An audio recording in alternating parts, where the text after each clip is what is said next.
Hello everyone and welcome. In this video, we're going to take a look at Sezzle, Afterpay and Affirm to see which one is the best financing tool. So all these three apps offer you the chance to basically get items to buy stuff and pay them in basically for different installments.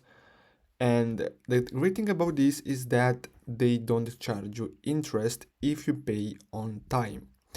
Now, as you can see on Sezzle, you're gonna have to basically pay in 4 installments over 6 weeks with no interest.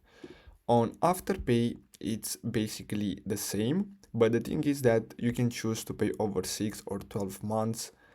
And then we have Affirm, which is the most popular one. And as you can see, they also have the Apple Pay enabled, so you can add them to your Apple Pay and make purchases directly. Now, the one that I used is Affirm, and I think it's the best one out of these three. I also tried Afterpay. I haven't tried Sezzle so far because they have this 6 week period, but on Affirm you can pay in 4 months or 12, so I think it's better. So I really hope you found this video helpful. Don't forget to like and subscribe. Thanks for watching, guys.